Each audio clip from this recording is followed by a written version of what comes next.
जो पंपासुर है तो यहाँ पंपा असुर रहता था। अच्छा। राम के समय में। ये पंपासुर नहीं है, पंपा असुर।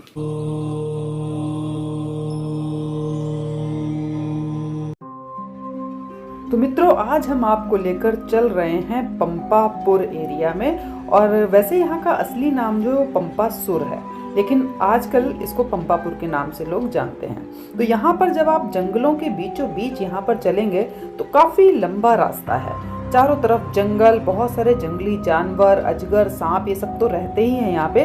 लेकिन यहाँ पे बंदर बहुत ज़्यादा हैं और इन बंदरों के कारण ही हमें एक लकड़ी लेकर यहाँ पर चलना पड़ता है। तो आप खाली हाथ तो यहाँ पर चल ही नहीं सकते हैं। तो आज हम आपको एक ऐसे संत के दर्शन कराएंगे जिन्होंने 15 वर्ष की आयु में यहाँ पे स्थान ग्रहण किया था और 16 वर्ष की आयु में उन्होंने हनुमान जी के दर्शन प्राप्त कर लिए थे। और तब से लेकर आज तक लगभग 43 सालों से वो इसी एक स्थान पर रह रहे हैं और हनुमान जी की भक्ति में डूबे हुए हैं। और बताते हैं कि यहाँ पर जो भी आता है, दर्शन करता है या साधना करता है, तो उस पर हनुमान जी की विशेष कृपा होती है। तो आज हम आपको हनुमान जी के स्थल में लेके चल रहे हैं और हम उनके बारे में सारी बात भी बताएंगे, उनके दर्शन भी कराएंगे और साथ में हम आपको यहाँ की सारी जो भी चीज़ें यहाँ से जुड़ी हुई हैं वो सब कुछ हम आपको बताते हुए चलेंगे। आप एक बार पहले यहाँ का रास्ता देखिए कि किस तरह का है। बहुत ही बीच में आप चलेंगे तो आपको लगेगा बहुत साफ सुथरा सीधा रास्ता है, लेकिन इसमें चारों तरफ जंगल और कोई भी दूर दूर तक दिखाई नहीं देता। थोड़ी सी आगे आने पर हमें कुछ सफ़ेद से रंग का दिखाई दे रहा है। चलिए वहाँ तक पहुँचते हैं, देखते हैं वहाँ पर क्या है।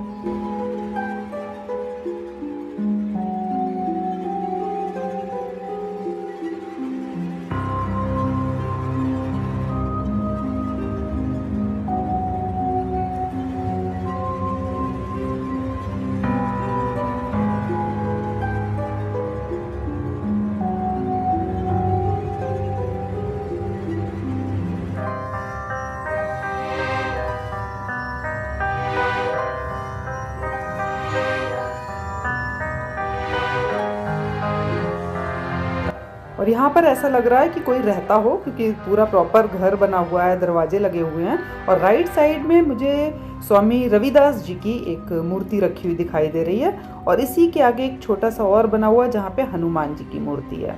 तो इस तरीके का एरिया है, ये राइट साइड में है। और इसके ही बिल्कुल लेफ्ट साइड में आप देखेंगे और यहाँ पे देखिए लग रहा है कि कुछ बन रहा है, अभी किसी का घर कोई बनवा रहा है, तो अभी आधा बना हुआ है। और इसके लेफ्ट साइड में भी ये सफ़ेद रंग का कुछ है। तो यहाँ पे बताते हैं कि स्वामी रविदास जी के कोई शिष्य हैं जो यहाँ पर रहते हैं और यहाँ पर पूजा अर्चना करते हैं और यहीं पे निवास भी करते हैं। और साथ में यहाँ पे एक कुंड भी है। जो सीढ़ियाँ आपको सीधे हाथ पे दिखाई दे रही हैं, यहाँ से हम नीचे चलेंगे, लेकिन पहले हम आपको लेफ्ट साइड का भी दिखाते हैं कि यहाँ पर क्या क्या बना हुआ है। तो आप देखेंगे यहाँ पर एक मूर्ति स्थापित है, किसी गुरु की है। तो शायद ये स्वामी रविदास जी से संबंधित हो, पता नहीं इनके बारे में, क्योंकि यहाँ पे कोई ऐसा मिला नहीं जिससे मैं पूछती। और आगे जो एक कुंड है, कुंड में जल है और साथ में रविदास जी की एक मूर्ति सी रखी हुई है। ये पूरा एरिया। और शिवलिंग, एक पत्थर को ही शिवलिंग रूप में यहाँ पे रखा हुआ है, शिव जी की तरह बिल्कुल शिवलिंग बनाया हुआ है। तो ये सारा है, यहाँ पे कुंड है, जल है और ये सारी कुछ जगह है। अब हम आपको लेकर चलेंगे इसके बिल्कुल अपोजिट, यानी कि इसके बिल्कुल सामने जो सीढ़ियाँ नीचे जा रही हैं उस पे चलेंगे और वहाँ से चल के हम पहुँचेंगे जो पंपापुर की गुफाएं हैं, या पंपापुर में जो स्वामी जी रहते हैं मेन, उनके यहाँ पर। तो ये सीढ़ियाँ, बहुत सारी सीढ़ियाँ जाती ही जा रही, ख़त्म होने का नाम नहीं ले रही, बहुत सारी सीढ़ियाँ। तो इनसे उतर के हम पहुँच रहे हैं उस तरफ।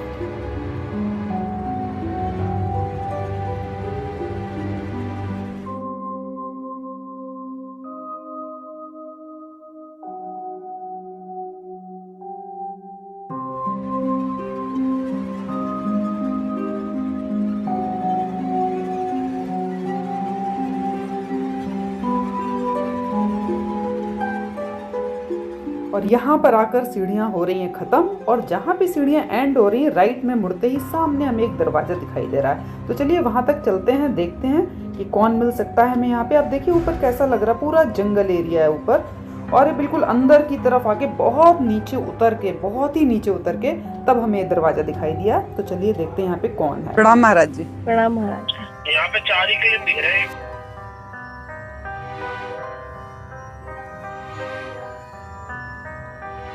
बहुत वर्षों से तो अकेले हैं, किसी को रखते ही नहीं। रखते ही नहीं, फिर आप कैसे रख लिए? ऊपर वाले की मेहरबानी। आए थोड़ी है वो, हाँ, भगाए न बुलाए। फिर होता है, कोई कोई ऐसी चीज होती है कि वो हो जाती हो जाती। तो आप कब से हो स्वामी जी के साथ? मुझे 1 ही वर्ष हुआ। 1 वर्ष। लोकल का। अच्छा, लोकल के ही हैं आप? अच्छा, हाँ। ये बहुत ये साधना स्थली बहुत अच्छी है। बहुत अच्छी, हाँ, ये तो हमें समझ आ गई बात। यहाँ जितने भी संत हुए में, एक तो जो संत आता है वो अनवरत रहता है, स्थायी, कुछ सिद्ध हो जाता है। जैसे जी सामने जो ग्राउंड दिख रहा है, जी जी। अच्छा, वो जो पीला और वो, अच्छा, इस साइड है, इस साइड है। और वापस आने का रास्ता यही है, उधर से ही है रास्ता? ही गुरुदेव अभी बैठे होंगे यहीं, जी देखिए साइड जी जी। वही है देखने लायक। अच्छा, वही है देखने लायक, ठीक है, ओके। तो ये जो थे, ये थे स्वामी जी के कोई शिष्य जो अभी फ़िलहाल 1 साल से यहाँ पर रह रहे हैं। तो इन्होंने हमें जो रास्ता बताया, तो चलिए उस तरफ चलते हैं। और ये दरवाजे पे उस साइड से कुंडी लगी हुई है, क्योंकि बंदरों की वजह से थोड़ा सा कुंडी लगा के रखते हैं। तो हम हाथ डाल के कोशिश करते हैं इसको खोलने की, और फिर देखते हैं आगे क्या क्या है यहाँ पे।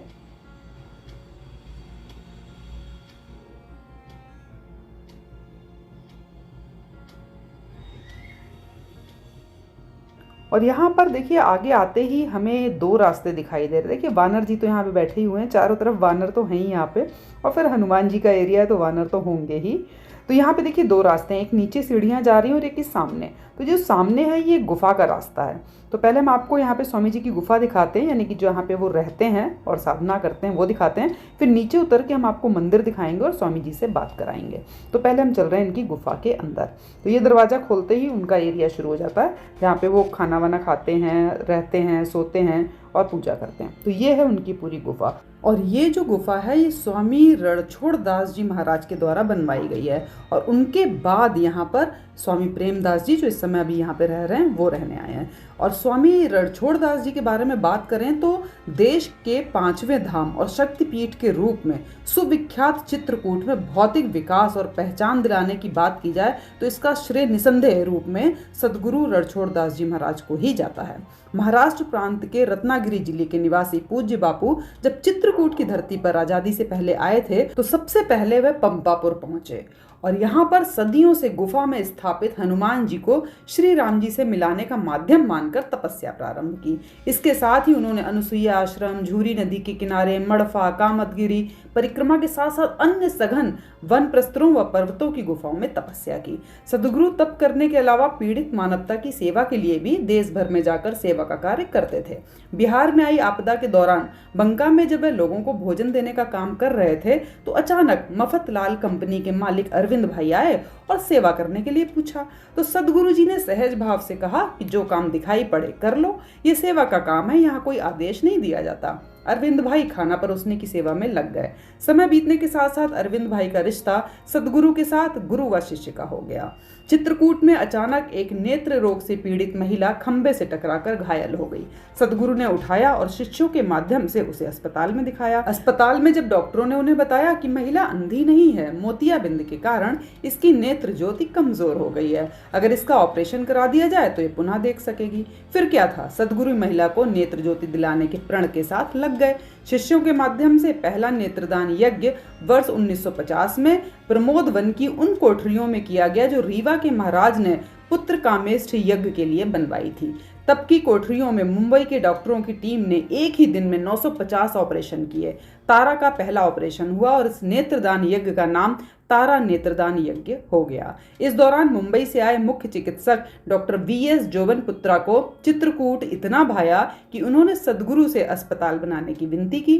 फिर क्या था, डॉक्टर जोवनपुत्रा ने मुंबई की शानदार जिंदगी छोड़कर सब परिवार चित्रकूट में रहने का निर्णय लिया। सेठ जी ने सभी व्यवस्थाओं को जुटाने का प्रारंभ किया और देखते ही देखते जानकी कुंड चिकित्सालय ने मूर्त रूप लेना शुरू कर दिया। इस दौरान यहाँ की व्यवस्था डॉक्टर VK जैन के हाथों में आ गई और देखते ही देखते ये देश में बड़ा आंखों का अस्पताल हो गया। आज की तारीख में प्रतिदिन 700 से 800 ऑपरेशन यहाँ पर हो रहे हैं और साल भर में लगभग 1.5 लाख ऑपरेशन होते हैं। विदेशों के डॉक्टर यहाँ पर ट्रेनिंग लेने आते हैं और इसी दौरान शिक्षा, स्वावलंबन व महिला सशक्तिकरण के क्षेत्र में भी सद्गुरु ट्रस्ट ने काम करना प्रारंभ कर दिया। लातूर का भूकंप हो या फिर देश में आने वाली अन्य आपदाएं, इस ट्रस्ट के स्वयं सेवकों ने लोगों को वस्त्र व भोजन बांटने का काम स्वयं करते हैं। तो इस तरह से थे हमारे ये स्वामी जी, जिन्होंने इस गुफा का निर्माण किया था और यहाँ पर हनुमान जी के दर्शन किए, सिद्धि प्राप्त की। और उनके बाद यहाँ पर आए श्री प्रेमदास जी महाराज, जिनसे हम आपको अभी मिलवाएंगे नीचे चल के। लेकिन उससे पहले एक चीज और बताना चाहूंगी मित्रों कि यही वो गुफा है जिसमें स्वामी प्रेमदास जी को यहाँ के लुटेरों ने बंद कर दिया था। 2020 जून में एक घटना हुई थी जहां से वो सारा सामान यहाँ का चोरी करके ले गए थे।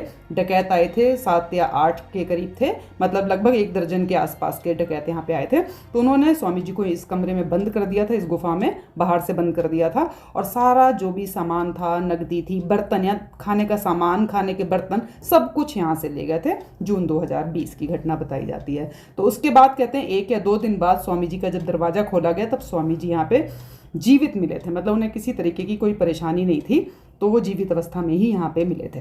तो अभी हम चल रहे हैं नीचे और आपको कराएंगे दर्शन हनुमान जी के, जो हनुमान जी की मूर्ति स्वामी रणछोड़ दास जी ने स्थापित की थी उनकी, और साथ में हम आपको स्वामी प्रेमदास जी के दर्शन कराते हैं। तो चलिए चलते हैं हम यहाँ से बाहर और उतरते हैं नीचे।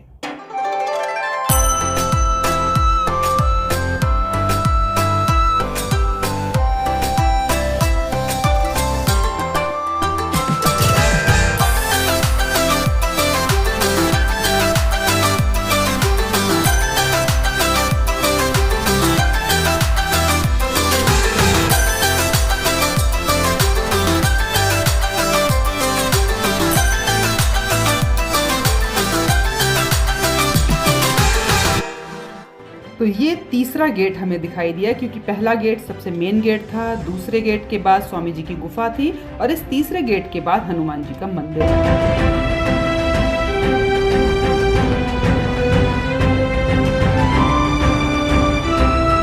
प्रणाम स्वामी जी, दर्शन कर सकते हैं ना मंदिर के? तो ये पूरा प्रांगण आप देख रहे हैं बहुत बड़ा सा है, बीच में हवन कुंड बना हुआ है। हवन कुंड के राइट साइड में मंदिर है और ऊपर छत पे जो पीले रंग का आपको दिखाई दे रहा है वहाँ पे स्वामी जी बैठे हुए हैं। तो अभी हम चलेंगे उनकी तरफ। पहले हम आपको हनुमान जी के और हनुमान जी के पास में एक जल का कुंड है, उनके दर्शन कराते हैं और फिर हम ऊपर चलते हैं।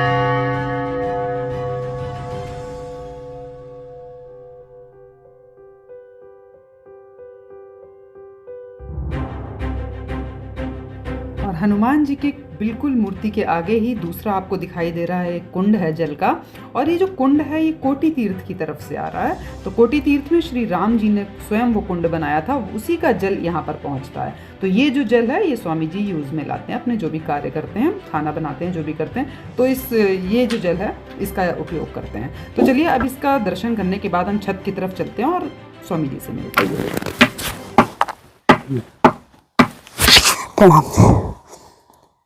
बैठे थे, दौड़ लगा दी। उनको पता चल आहट हुई होगी ना हमारे पैरों की, इसलिए वो दौड़ गए। तो मित्रों, स्वामी जी ने हमें बताया कि किस प्रकार से वह बचपन में ही, मतलब 15 वर्ष की आयु में वो यहाँ पर आ गए थे, और इनसे पहले यहाँ पे स्वामी रणछोड़ दास जी की जो गुफा है उसी में उन्होंने बैठ के तपस्या की हनुमान जी की, और तपस्या के 1 वर्ष के अंदर ही उनको हनुमान जी का साक्षात्कार हुआ।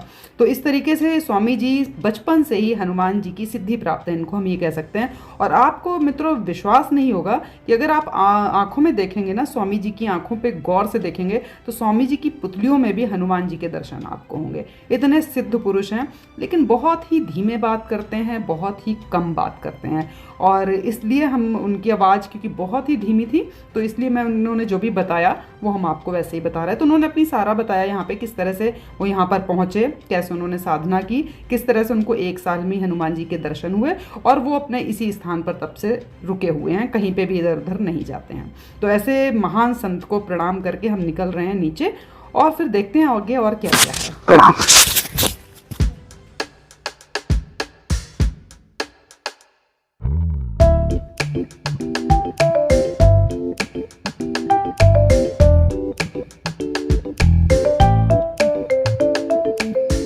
अब हम आ गए हैं इस पंपापुर की गुफा से बाहर और अब आपको हम दिखाएंगे वो जगह, कोटि तीर्थ की वो जगह जहाँ पर स्वयं श्री राम जी ने जल प्रवाहित किया था कोटि मुनि के लिए।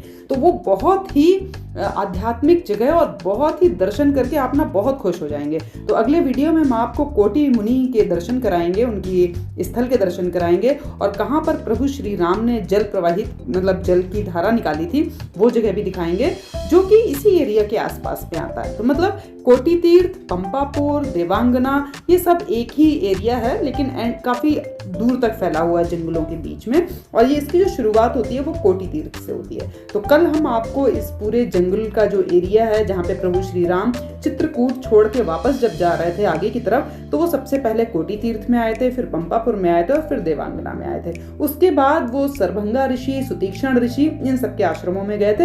इन सब जगहों के दर्शन हम आपको कराने वाले हैं, तो बने रहिए ड्रॉप ऑफ ब्रह्मांड में। मिलती हूँ आपको अगले वीडियो में कोटि तीर्थ के साथ और फिर सारे ऋषियों के आश्रमों के साथ हम मिलते रहेंगे। तब तक के लिए ओम नमः शिवाय, हर हर शंभु, जय श्री राम।